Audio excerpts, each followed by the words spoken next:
everybody, and welcome to another exciting edition of the SoCal Prep Report. Rich Estrella here, along with Dan DeForest and Bob Gibson standing by, and we have our guests tonight. We're going to have Dan Davidson from Western High School. They just completed their season. It's over. But Coach Jason Camino Real, Coach has still got 2 games left, so they're going to join us shortly. Right now, I'd like to welcome Dan DeForest and Bobby Gibson. What's up, fellas? How you doing? I think I'm all right. So Randy has the night off, Randy always has a night off, but he has another night off tonight. But hey, he's doing he's calling the Corona Centennial Santiago game. That's a crosstown rival in the Inland Empire. Corona Centennial, a national power, always in the top 20, usually in the top 10, except I don't think it's going to happen this year, but you never know what'll happen. You know, it's COVID season. However, a good game tonight for Randy to be calling, and we'll probably get some insight into that maybe later in the show. What time is it, Dan? 7 o'clock? And we just got underway? Well, I doubt we'll hear from Randy tonight. So we'll have to wait till next week to see what they have over there at Corona Centennial. But, hey, let's bring on Davidson now. Coach Jason from El Camino Real. Let's get everybody in here. Throw him in. Throw him in. Come on. Push those buttons, Larry. There you go. Hey, guys, how you doing? Great, Rich. Great to see you. Coach Sabolic from the city section, El Camino Real. And, of course, there's Dan Davidson, frozen in time. Now, that's what Davidson looked like when he was younger, about 5 minutes ago. I don't know what he looks like now. He's frozen out at this moment. But Dan Davidson from Western will be joining us shortly. Fellas, let's just get into it now. Let's just get into it, not even play. You saw the Bosco Mater Dei game. That's usually the national champion. Comes out of that league. Man, I'm more convinced this year than ever. Wasn't Rich Estrella the one that told you guys, watch out, Mater Dei is going to be Mater Dei, like always. You know, Rawlinson lost the championship. What was it, last year to Bosco? You think he was going to sit down and let Negro get another one on him? Are you kidding me? Hey, look it. The game was interesting. It ebbed and flowed real well, but once Mater Dei got that lead, it was over, fellas. And that defense is stellar. Yeah, no, we talked about it, and I happened to pick Mater Dei last week, but I didn't think they'd handle Bosco as well as they did in the second half. Why not? Well, I mean, it's Bosco Mater Dei, right? Back and forth. You got 2 heavyweights swinging on one another. I just thought Bosco would be more in the game in that second half. But Mater Dei, once they took over, man, it was over. I mean, pretty much, that Bosco looked like they were going in, and then the Mater Dei defense came with another big play, another strip, and a fumble, and they recovered it, and that was pretty much it. That was the last chance I think Bosco had to get back into the football game. That was definitely a game changer right there. Hey, Bob, I'm gonna give you a pat. It's crazy how good this program is year after year after year. Bob, I got to give you a pass. I got to give Dan a pass. I got to give Conti a pass. All you guys thought Servite was going to whip everybody this year. Everybody. You guys were drinking the Kool-Aid, reading everything you could read. You got a steady diet of that crap. How's it feel? Well, I'd have to say their offense played well. It's just they're not big enough up front right now, so I think they have to really work on coaching some of those guys up, getting a bigger front line, be competitive. All right, Coach Jason Sabolic over there, El Camino Real. Now, we don't expect you to be as up front as we are here, but Coach, did you get a chance to see the game? Because that's the game of the year every year. You know, in the nation. I did, Rich, and I'll tell you what. Like I was telling you before, I think that this Mater Dei team throws back to the Matt Leinart, Matt Gruda good days. I saw safeties coming downhill and just so much talent on both sides of the ball. It was impressive to watch, but I think this is a Mater Dei team that can reckon with old school Mater Dei football, you know, and be ranking as one of the best teams in that school's, prideful past. What about having a true freshman quarterback? That dude does not look like a true freshman. There's a couple of schools that there's kids that look that like they are grown men. Absolutely, yeah. It's a long line. And then Bosco's got Clarkson, whose dad is the guru. So they're pulling these guys out of all over. Ugalele, is that how you pronounce it? Hey, that was good. One of the few. Wait, watch Dan. Dan, say it. Ugaleo. He pulled a muscle in his tongue right now. He's going to be on the DL after the show today. That's not very easy to say. All right, go ahead. By the way, that's Randy's favorite name to say of all time. He loves being able to say that properly, and none of us can. Just Randy. But anyway, Coach, it was still a pretty competitive. It was everything I thought it more than likely would be. Nobody ran away. And, Mater Dei did dominate the second half. Matter of fact, probably from the second quarter on. But it wasn't a blowout. And of course, with Mater Dei and Bosco, you're never going to get that. You're not going to get that anymore. That's done. That's over with. But the future looks. Go ahead, Coach. Who's talking? No, I was going to jump in real quick and say what it does is it sets up Mater Dei in the fall, right, which is just around the corner now. Everybody's wrapping up their football season, but look, you can roll this over into the fall and you can see how good Mater Dei and how much better they're going to be. I mean, that's a clear-cut number one team probably in the nation as we get into fall football here in just a couple of short months. So, I mean, you got a sneak peek of how good this Mater Dei team is going to be. And then if there's any free agents floating around, as we know happens from time to time, those guys are going to start looking at Mater Dei as a landing spot as well. Yeah, no doubt about it. The sad thing is, Mater Dei comes in with a true freshman, but their defense is so good up front. They're so big and strong. Nobody can penetrate. So I could get in there and throw for 3,000 yards in a season pretty easy. Nope, you just pick and choose your spot. But that's where Mater Dei dominates everybody's in the front line. But what would really been good this year if IMG Academy and Mater Dei would have played. They play every year. They started playing, and then COVID hit, so everybody was running around for games. IMG still ended with 8 games on their season. That's probably what they get because they are not a traditional high school. They are a hybrid of Mater Dei Bosco where they recruit the best players in the nation to come to their school and play, and everybody else be damned. But they didn't get to play this year, and it would have been a good game. It would have been because it would have been early on, and I don't know who would have won that game. It would have been good to see. But unfortunately, we didn't get it. Don't forget that new rule now where those kind of schools can't come play the Southern Section anymore, right? They passed that rule that says you can't play the IMGs and the Oak Hill Academies and basketball, all those kind of schools that they're not really traditional, schools. They're just sort of academies, quote unquote, football factories or basketball factories. Can't have those games anymore, apparently. I think the rule is they cannot come to California and play in the state of California. But if Mater Dei or Bosco or Sisters of the South or even Camino Real wants to go all the way to Florida and play them, they can do it. Problem there, okay. And I think Coach Sabolic is going to do that. He's going to play them next year, right, Coach? Yeah, I wish. We had initially Mission Viejo on the schedule. I think they called the wrong El Camino. I think they were looking for El Camino Oceanside, and they ended up calling us somehow, some way, but.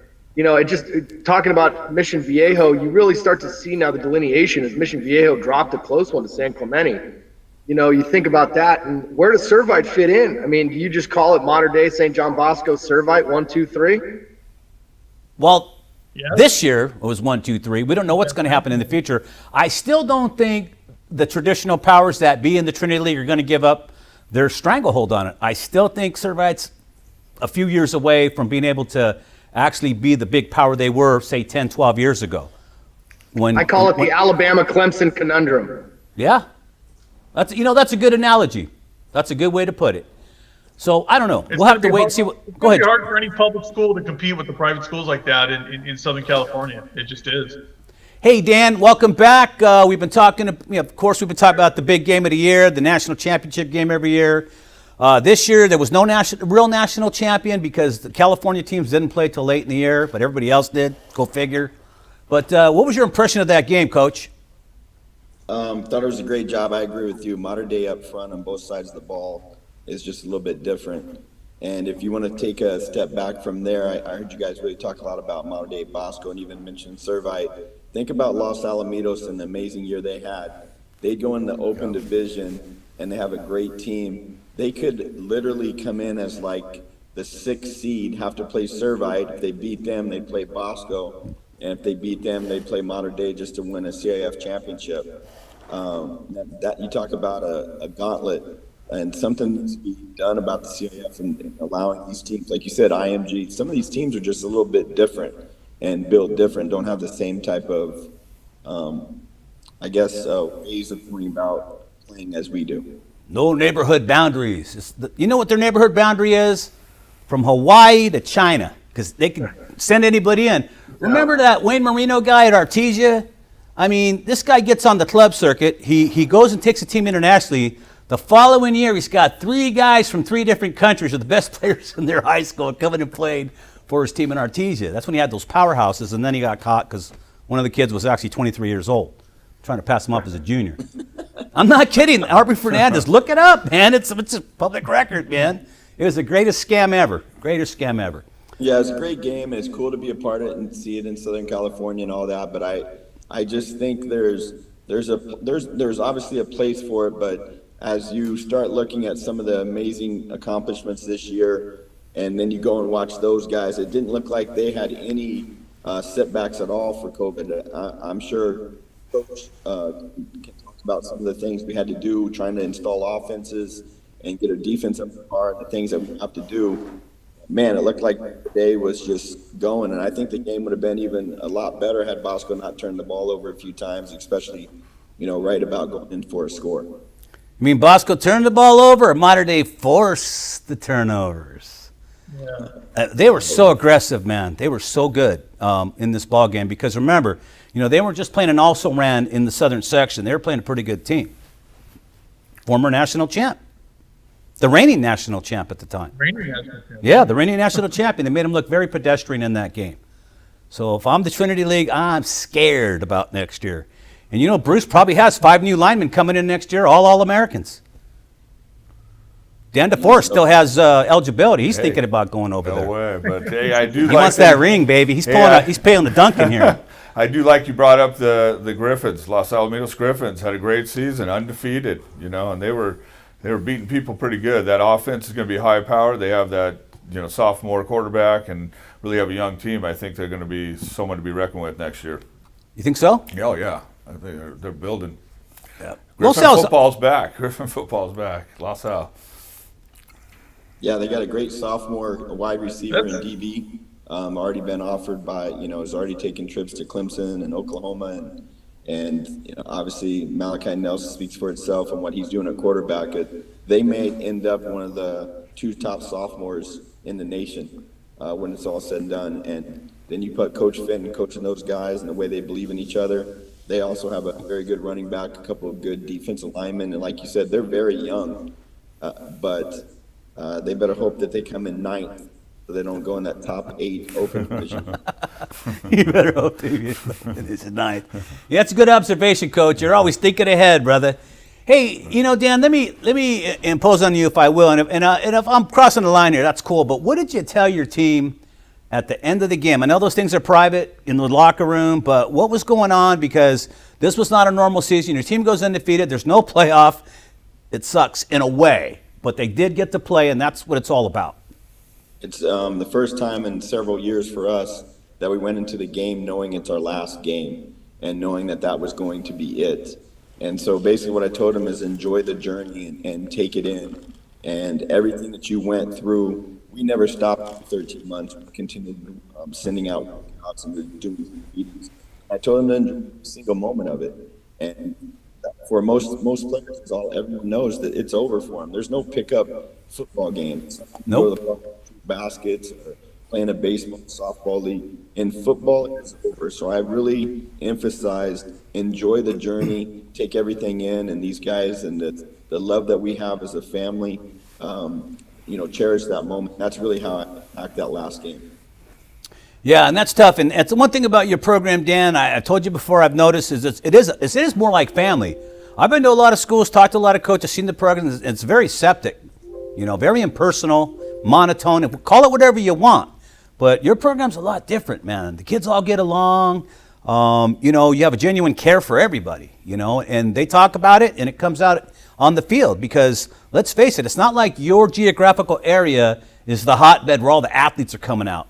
If you know what I mean. So we might not be taking on IMG Academy down in Florida or doing a home and home with them, but what we do have is a culture that we built, and it really starts with the entire coaching staff and the players buying into a method that this isn't only about football, it is about a journey and trying to teach them to be higher morals and more character and do those things. We do go by the Bushido code. And when I took over the program, that was the first thing I did. And we wanted to attack character and to go those things. And don't get me wrong, we've been sending a lot of players out to colleges of late.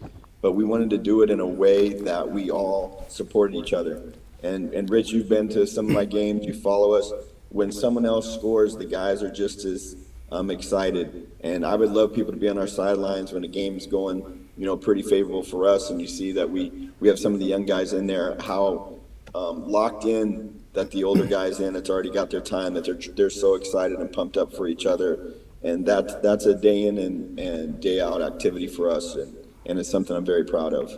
And Dan, you're one of the few coaches I know that actually travels the country in the off season and go and watches his former players play at the collegiate level and some at the pro level already. Wow. Yes, sir.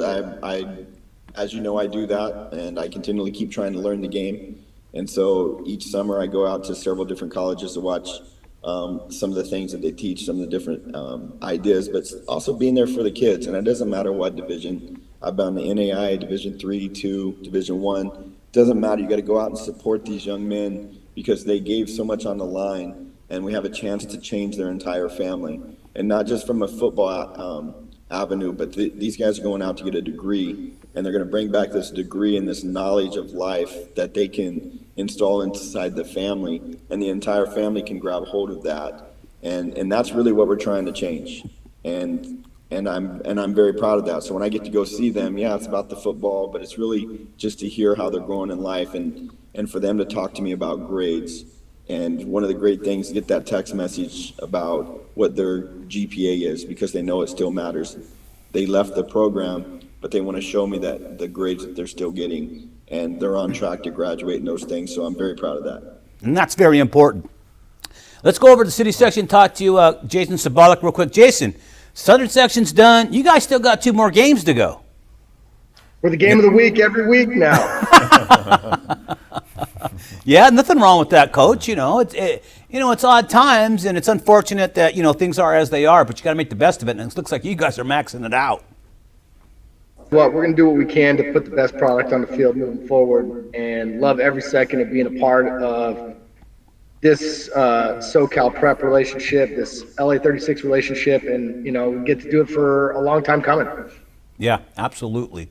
Coach, you guys play 2 more games. There's no playoffs for you guys, right? In the city section, there's nothing like that. Yeah, no playoffs. Every game it's our bowl game. Next week we'll play our senior night at home.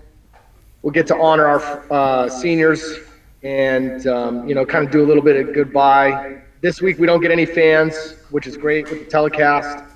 And then we'll bring it home next week.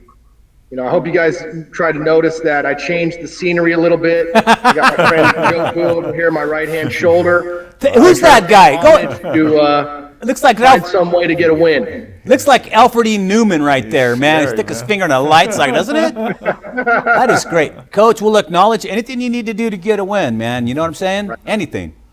That's it. We're going to plug away. We got a lot of kids. We got a lot of great heart. These kids are putting up with such an unreal thing going on right now mentally as far as the pandemic goes. Getting out in the football field is phenomenal for them. It's been a game changer. I think it's taken a lot of these kids out of depression and put them back into normalcy.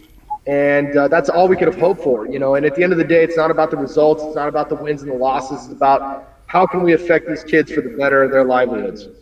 Coach, how's this affecting, obviously you're not going to have spring ball this year, right? Too late. Well, we're actually 3 months behind our spring ball schedule, and they actually just waived the dead period. I don't know if you guys have heard, but they waived the football dead period for this year. And we're going to give the kids about 10 days off, and we need to get in the weight room. They haven't lifted weights for over a year and a half. Wow. And we need to put some strength on these young pups. Yep, no doubt about it, man. That's the most important thing in the off season is to get your weights in, get your workout in. Get those bones bigger, those muscles bigger, because it's a long season. And I don't care how young the kids are, it does wear you out by the time the season's over, especially if you play 14, 15 games like some schools do, So it wears you out. I learned, going back into that what you were just touching upon, I made it my kind of mission to find how do you create leaders, and you really create leadership in the off season. It's created in the weight room. It's created in the little things that you do off the field. It's created in the academics and the trained eye to discipline and watching film and being a student of the game. And all that kind of good stuff. So I'm really looking forward to my first off season with my program. Hey, that's great. What is, I know that transition is going to be kind of quick. What are some of the plans for besides the weight room, and what are you going to, how's that transition going to go? How do you accelerate it? Yeah, how do you get going so fast? First and foremost, it comes with an entrance meeting. The one thing that I missed out with my student athletes this year was the fact that I never got the chance to meet them in person, face to face, and have that conversation with them and really read between their eyes if football was, their passion, and talk to them about how important academics are. And, we can only do so much virtually. You can only instill so much discipline over Zoom or Microsoft Teams. And it really doesn't come into play when you actually have to get up in the morning and go and work out. So, a lot of team bonding, a lot of time to get to know some of these kids, some of the kids that I still haven't even met in person, because we're still at about a skeleton crew of about 60% of the population of the kids that we're actually coaching. And plus, we don't get to see the JV team because we don't have enough field time. So at the end of the day, I'm more excited to kind of get into these kids' heads a little bit and, start to impress upon them some of the important things moving forward. Yeah, I know the weight room is a great way to go and talk to some of these kids and talk about academics and getting them up and going, and so that's a really great program. Stress busting. Oh yeah. Right on. Oh, yeah. Hey, Bob, you sleeping there or what, man? No, good, man. I'm listening to all this good conversation going on, man. These coaches I figured you want wanted- wisdom, man. It's good to listen to. You were talking a lot of trash about Davidson before the show. Why don't you tell him what you were saying to his face now, Bob? Just kidding, Coach. And Coach knows it. This is good stuff. No, this is good stuff, because when we have two coaches on here that really care about their kids, just really be on the football field. I think that's what we're seeing so much of during this whole trying time that everybody's gone through. Checking in on kids, making sure everybody's okay. Of course, football's a priority, but academic and everything else. Mental health, that's been a big issue. So we've got coaches here that care about their kids. And that's the kind of thing that lasts a lifetime. Everybody remembers those great coaches they have when they were kids. That really helped them through things. And I think that's the great part about high school sports. And looking at it from the wide view angle, right? Yeah, absolutely. Hey, Dan, let me ask you another question about what's going on now. We saw what Coach Sabolic said about how he's going to handle his transitionary into quote unquote lack of spring ball. They've waived the dead period, all that. So where do you go from here? Your season's pretty much done. You're going to take a week or two off and then start back up again? Or are you getting back into the situation on Monday, or are you already back at it? Well, to be honest, we are back at it. So I knew it. How dare you? What we did is we do homework club. So I passed out the calendar. We have 98 days before we come into what's called our season's first practice. And if you count the calendar back, it's 100 days to get to that. So we calendared everything. We do homework club on Tuesday, Wednesdays, and Thursdays. That's something that we are very proud of the way that we go it. We track the kids' weight and their protein and their hydration. We hand them the workout programs that they have to do, not only for lifting, but conditioning piece. And we have ideas what they want to do, 3-cone drill, 40, vertical, standing broad, and things like that. So we pass all that out. So these first 2 weeks, I'd say that they're off, but we're lifting. We're a homework club, and we're starting to track where they're at. They need their bodies to get back for a couple weeks, and so we're tracking where they're at right now and where they want to get to. So we have books and pamphlets, and it's a tracking device. They come back in, they put them in, and we treat it that way. And basically on the top of the folder says, who do you want to be in 100 days? Because in 100 days, it takes us to the 24th of July. And that's when our season would start, and that's our motto. So right now we're trying to get all those missing assignments, getting the grade point averages set up. We work on camps. We did clearinghouse on Monday for most of our athletes, and then Tuesday we come down and do all these different camps that we put stuff out and we register the kids that way. So that's really what we try to do. And then we're again, I don't want to say that we focus everything on football. We just focusing more about character. And so guys love a coach to talk perfect. The kids love to be in the weight room. So kids like to lift weights. Teams that bond win. There's no question. Most teams that win championships have bonded very well. And I think all these things you do helps these kids bond. If you're having a homework club, you're having the workouts and they're personalized, so everybody has to show up. I mean, you know, they begin to bond that way. You talk about any. Go ahead. Rich, you're so right on, because, you know, we're doing the protein and they come in, they get the shakes and messing around, they're having a good time, they're tracking the weights. Yep. They create their groups on it. And every one of you guys are still involved in sports because it was so impactful for you when you were at this time. I know my best friends are still the guys that I played ball with. Oh, yeah. And so So are some of my worst.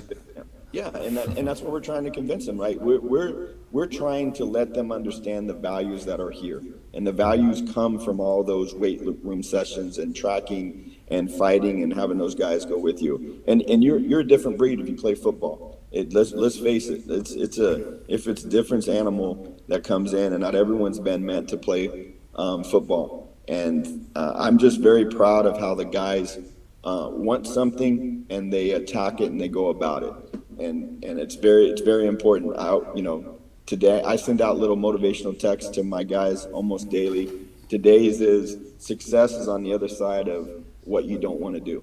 And so that was today's message. Nice. So you may not want to pay the price in the weight room or the grind or the homework or whatever it is, but the only way you get success is on the other side. So that's something that I'm very proud of, and I know you guys know me. That's why I love coming on the show.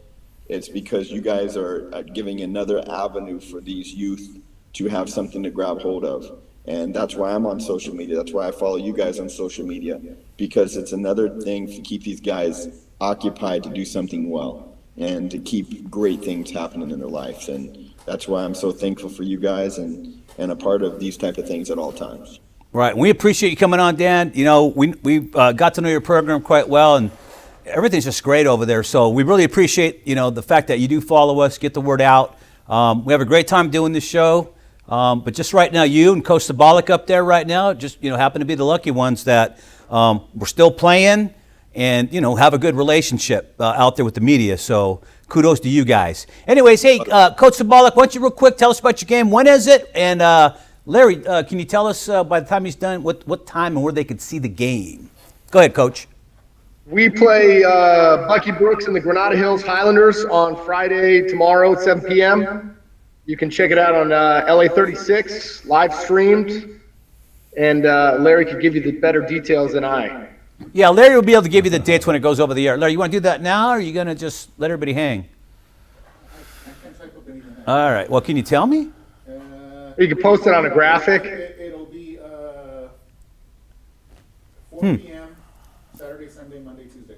4 p.m. Saturday, Sunday, Monday, Tuesday, and that's the replay, right? And of course, it'll be live streamed, so that's always good. And it's very important right now. With nobody could come to the games hardly at all, and so you'll be able to watch it on TV, and that's going to be cool. All right, guys, that's about all the time we have for today. I'm going to let I'll let Coach Sabolic have a parting shot. Coach Davidson after him. Go, Coach. I'd just like to thank you guys for the opportunity to be on live, whatever you want to call it, social media, so to speak. And I really get to enjoy these Thursday nights. I'm starting to get used to it. So if you guys have an opening down the road, or Randy decides to quit for some reason because he becomes, rich and famous, I'd be happy to join the crew. Right on, Jason. I love that. Hey, Dan, what about you, man? That's great. Thanks for everyone to get this season off track. This is so important to these senior kids, and I know we did testing every week and had to go through so many obstacles just to get them to come on campus.